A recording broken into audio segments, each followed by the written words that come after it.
श्री कृष्ण कन्हैया लाल की जय। श्री निजानंद स्वामी की जय। श्री प्राणनाथ प्यारे की जय।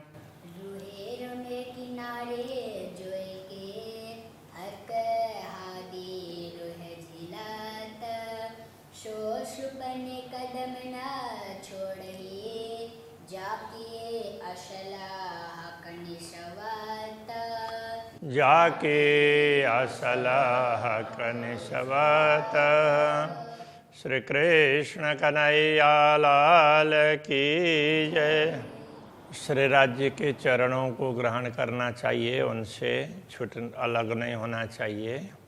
इस भाव को रखते हुए परमधाम के ब्रह्मात्माएं जिनका संबंध पूर्ण ब्रह्म परमात्मा के साथ में है, वो उनके चरणों को कैसे छोड़ सकती है, ये बात समझाते हुए पूरे परमधाम का वर्णन करते हुए समझा रहे हैं। तो अभी पहले वाली चौपाई में ये आया था कि यमुना जी के किनारे विभिन्न घाटों में ब्रह्म आत्माएँ श्री राज्य श्यामा जी के साथ में झीलना करती, जल क्रीड़ा करती। तो उसमें भी खास करके पाट के घाट की बात कर रहे हैं। हक आदि रूहें पाट पर मन चाहे श्रृंगार साजत। तो पाट के घाट में जल क्रीड़ा करके फिर श्रृंगार करते हैं। कहाँ पर जाकर श्रृंगार करते हैं? सबसे ऊपर छत में चांदनी में, वहाँ जा कर के श्रृंगार करते हैं। तो उस समय वो सारी ऐसी लीलाएं होती है, ये समझाना चाह रहे हैं। तो ऐसी आत्माएं जो इन सारी लीलाओं को याद करती हो, तो रूहें हक कदम क्यों छोड़े? वो पूर्ण ब्रह्म परमात्मा के चरणों को कैसे छोड़ेगी? जाकि असल हक निश्वत, जिनका असल संबंध पूर्ण ब्रह्म से है। रूहें मिलावा रस बाग में, परमधाम के विभिन्न बागों में ब्रह्मात्माएं मिलती है। उनकी बैठक होती है किसके साथ? श्री राज्य श्यामा जी और ब्रह्मात्माओं के साथ में। जैसे शाम के समय पर विभिन्न स्थानों में जाकर के, अलग अलग स्थानों में जाकर के क्रीड़ाएँ करते हैं। उसके बाद में फिर जल क्रीड़ा करते हैं, फिर श्रृंगार करते हैं, फिर कहीं भी वहाँ बैठक भी होती है। तो इन जहाँ भी बैठक होती है वो मिलावा है। तो परमधाम के बागों में ब्रह्मात्माओं का श्री राज्य श्यामा जी और के साथ में बैठक होती है। देखो कि न विदय शोभिता, उस समय बागों की शोभा बढ़ती है। रूए हक कदम क्यों छोड़ई, जाकी असल हक निश्वत। ऐसी ब्रह्म आत्माएं पूर्ण ब्रह्म परमात्मा के चरणों को कैसे छोड़ सकती है? अब खास करके अभी ये बाग तो यमुना के किनारे के ही बाग आगे अभी समझ लेना चाहिए। बाकी लीलाएं तो अलग अलग स्थानों में होती है। अभी इसी का वर्णन ये समझना होगा। पशु पंखी बोले इन समय कई भी दबना गूंजता। उस समय पशु पक्षी वगैरह अपने कलरव से पूरे वन को गुंजित कर देते हैं। रूए सुपने कदम न छोड़ई, जाकी असल हक निश्वत। तो जिनका संबंध पूर्ण ब्रह्म परमात्मा से है, ऐसी ब्रह्मात्माएं उनके चरणों को कैसे भूलेगी? तो ये सारी लीलाएं करने वाली ब्रह्मात्माएं उनके चरणों को नहीं भूल सकती है। वेद वेद के कुंज वन में हक रूहें केल करत। अब कुंज निकुंज वन का वर्णन कर रहे हैं। वहाँ जा कर के श्री राज्य श्यामा जी और ब्रह्मात्माएं विभिन्न लीलाएं करते हैं। तो ऐसी लीला में रहने वाली आत्माएं सो क्यों छोड़े इन कदम को, जाकी असलह का निश्वत। तो ऐसी आत्माएं पूर्ण ब्रह्म परमात्मा के चरणों को कैसे भूल सकती है? बट पीपल की चौकियाँ हक आदि रूहें सिंचता। बट पीपल की चौकी की बात की, तो वहाँ बैठ कर के तो वहाँ अलग अलग लीलाएं करते हैं और साथ में वो झूलते भी हैं। तो झूले तो वहाँ के प्रसिद्ध है, कितने 5-5 भूमिका पर्यंत तो उसमें झूले लगे हुए हैं, तो अलग अलग स्थानों में जा कर के झूलते हैं, तो सबको बड़ा आनंद आता है। तो ऐसी आत्माएं रुएं सुपने कदम न छोड़ई जाकी असल हक निश्वत। वो तो स्वप्न में भी श्री राज्य के चरणों को नहीं छोड़ सकती है। ताल पाल बन गिर दबाए ऊपर कई मोहल देखा था। अब ताल के तरफ ले जा रहे हैं। ताल का पाल के ऊपर में वृक्षावली है, वृक्षों की पंक्ति है, तो उसमें भी ब्रह्मात्माएं खेलती है। और वहाँ महल वगैरह भी है, ऊपर कई महल देखा था, वो अलग अलग प्रकार के महल दिखाई देते हैं। तो उन सब महलों में, ताल में, पाल में ब्रह्मात्माएं खेल करती है। पाल के महलों में सो क्यों छोड़े हक कदम को जाके असल हक निश्वता। ऐसी ब्रह्मात्माएं पूर्ण ब्रह्म परमात्मा के चरणों को कैसे छोड़ सकती है। शोभा चारों घाट की जित जोए हव जब मिलत। चारों घाट की शोभा बता रहे हैं। और उसमें भी जहाँ से यमुना जी ताल में प्रवेश करती, वो कितने देवरी का घाट है? 16 देवरी का घाट। उसकी भी एक विशिष्ट प्रकार की शोभा है। तो ये चारों घाटों का वर्णन करते हुए इसका भी वर्णन कर रहे हैं। तो यमुना जी जहाँ से प्रवेश करती है, तो उस घाट का रोए सुपने कदम न छोड़ई जाकी असल हक निश्वत। तो ये ब्रह्मात्माएं जिनका असली संबंध पूर्ण ब्रह्म से हैं, वो इन चरणों को कैसे छोड़ सकती है। ये जो कहे मेहरावा घाटों ऊपर शोभित। ताल के तरफ से देखते हैं तो घाटों में अलग अलग कमान दिखाई देते हैं। घाटों के दीवाल में तो वो कमान, छोटे दरवाजे हैं, तो वो शोभायमान है। हक कदम हृदय रूह के जाके असल हक निश्वत। तो ब्रह्मात्माओं के हृदय में तो पूर्ण ब्रह्म परमात्मा के चरण कमल हैं, इसलिए उन चरण कमलों से तो वो दूर हो ही नहीं सकती।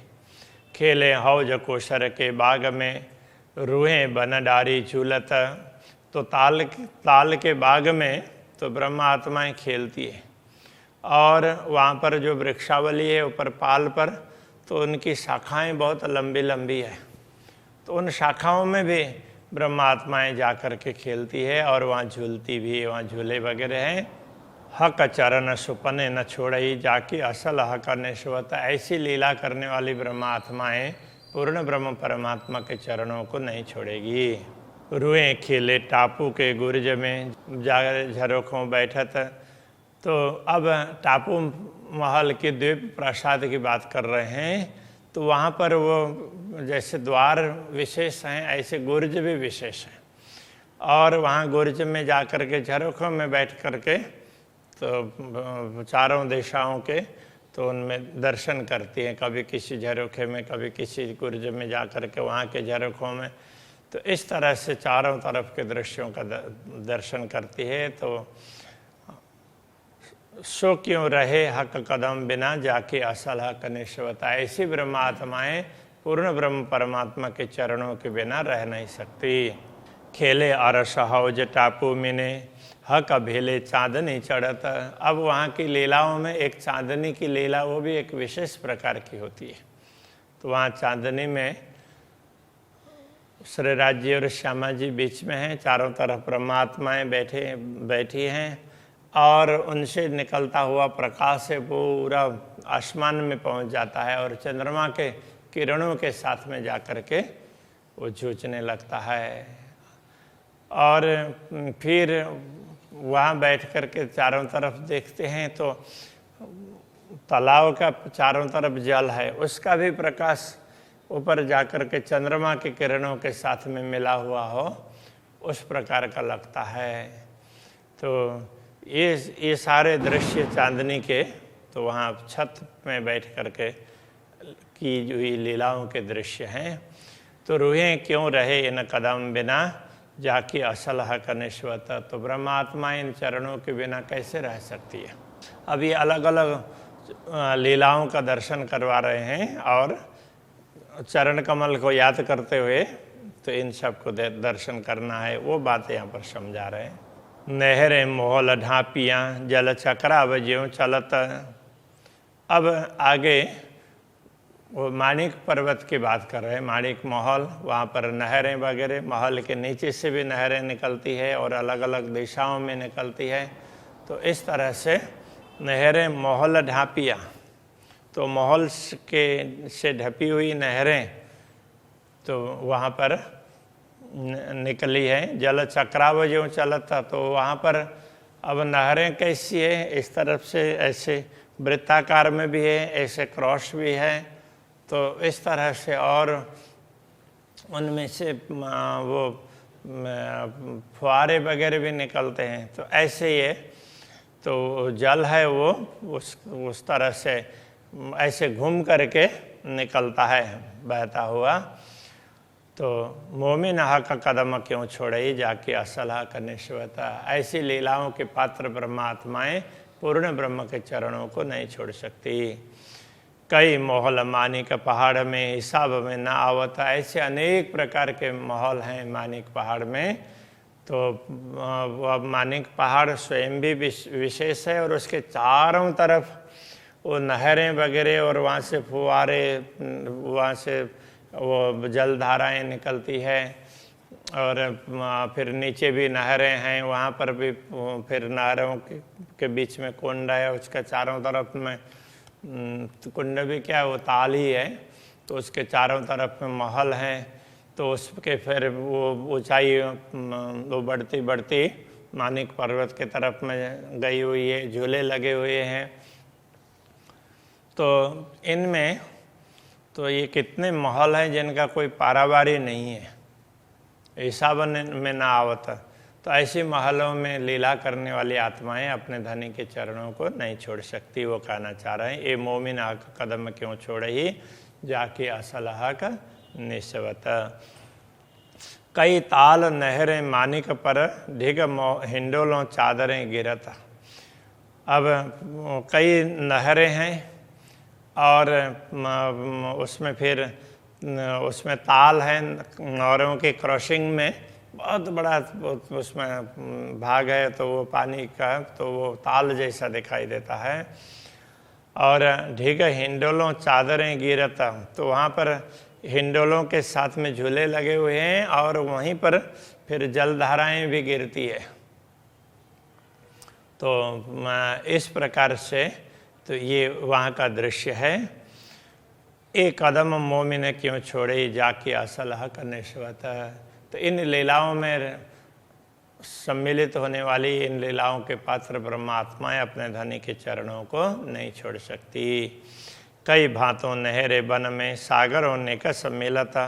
अब उससे भी आगे जाते हैं तो वो अलग अलग प्रकार की नहरें, कहीं जब वो जवाहरात की नहरें हैं, वन की नहरें हैं।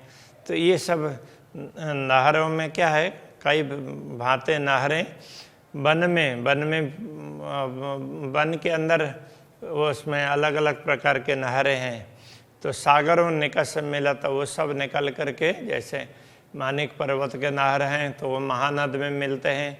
तो इसी तरह से अलग अलग वो नहर वगैरह हैं अंततोगत्वा सागर में मिलते हैं।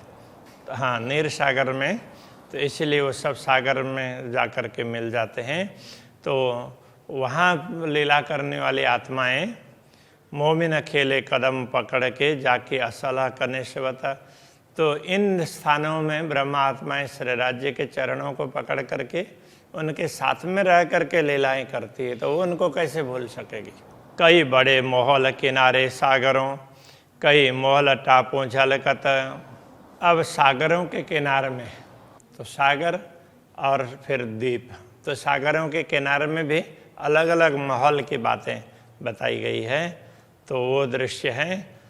तो कई बड़े महल किनारे सागर के किनारे में ऊंचे ऊंचे महल हैं, क्योंकि वहाँ तो बड़ी रांग और उसके आगे हैं, तो बड़ी रांग का तात्पर्य ऊंचे ऊंचे महल हैं, इसलिए उनको ऐसे रांग कह दिया, किले की तरह से। तो ऐसा कोई रांग उंग कुछ नहीं है, वो किले, वो ऊंचे ऊंचे भवन है। कई महल टापू झलकता, और वहाँ पर टापू में भी कई प्रकार के महल हैं। तो वहाँ सागरों में, वहाँ के टापू में, वहाँ के प्रासादों में श्री राज्य के साथ में लीला करने वाली ब्रह्मात्माएं ये मोमिन कदम सुख ले वही, वो पूर्ण ब्रह्म परमात्मा के चरणों का सुख वो लेती रहती है। जाकी असल का निश्वत, उनका संबंध पूर्ण ब्रह्म से है, इसलिए वो चरणों को भूलती नहीं है।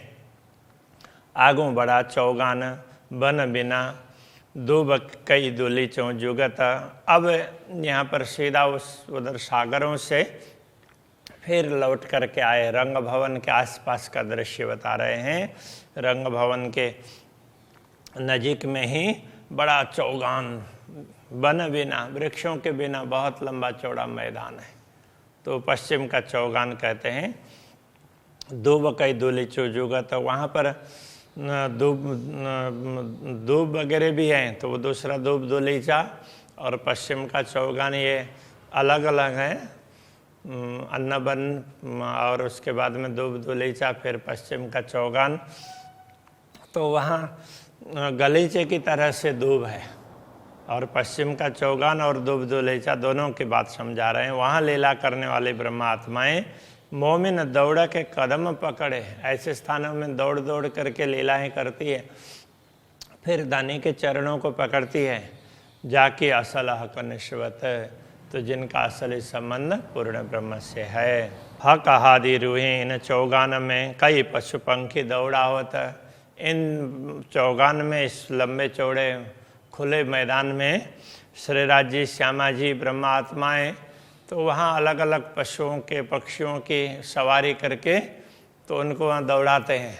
कोई उड़ते हैं, कोई दौड़ते हैं। तो मोमिन लेवे सुख कदमों, तो ब्रह्मात्माएं श्री राज्य के सानिध्य का, उनके चरणों का सुख लेती रहती है, क्योंकि उनका संबंध पूर्ण ब्रह्म से है।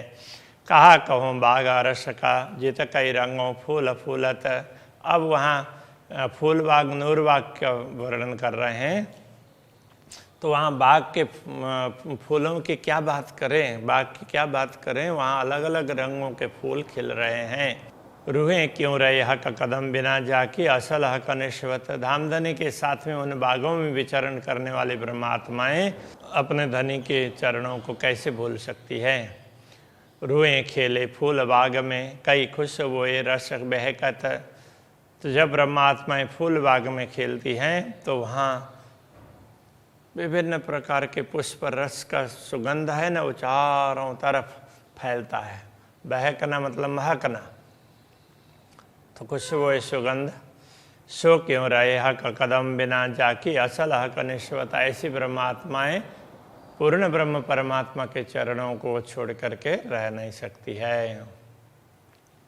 विध विध की बन छत्रियाँ जड़ा व चंद्रमा ज्यों चलकत। तो वहाँ पर विभिन्न प्रकार के छत्रियाँ जैसी दिखाई देती, वहाँ वृक्ष हैं तो वृक्ष की शाखाएं चारों तरफ फैली हुई होती है, तो वो छतरी की तरह से लगती है। और जब ये वृक्ष एक दूसरे से जुड़े हैं तो वो चंदवा की तरह से लगते हैं। तो जड़ा व चंदवा ज्यों चलकता, जैसे चंदवा में अलग अलग प्रकार के रत्न जड़े हुए हैं, अलग अलग प्रकार की कारीगरी है, उस तरह से ये पत्तों की कारीगरी दिखाई देती है, फलों की, फूलों की ये कारीगरी दिखाई देती है। एक कदम सुख सुपने ले वहीं जाके असलह का निश्वत। तो ब्रह्मात्माएं इन लीलाओं में श्री राज्य के चरण कमल का सुख प्राप्त करती रहती हैं, तो उनका इस संबंध पूर्ण ब्रह्म परमात्मा से है। तो ये सब कहने का तात्पर्य सारी लीलाओं का चारों तरफ का दर्शन भी करवा रहे हैं। तो इन लीलाओं में श्री राज्य के साथ में सम्मिलित होने वाली ब्रह्मात्माएं उनके चरणों को भूल करके दुनिया में मस्त नहीं बन सकती है, ये बात समझाना चाह रहे हैं। अभी के प्रसंग को यहीं रखते हैं। श्री कृष्ण कन्हैया लाल की जय। जाके असलह कनिशवत विध विध के वन छत्रियाँ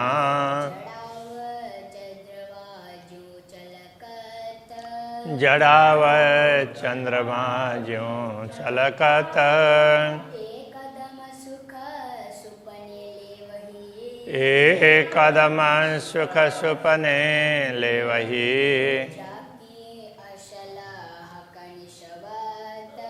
जाके असलाह कनिशवत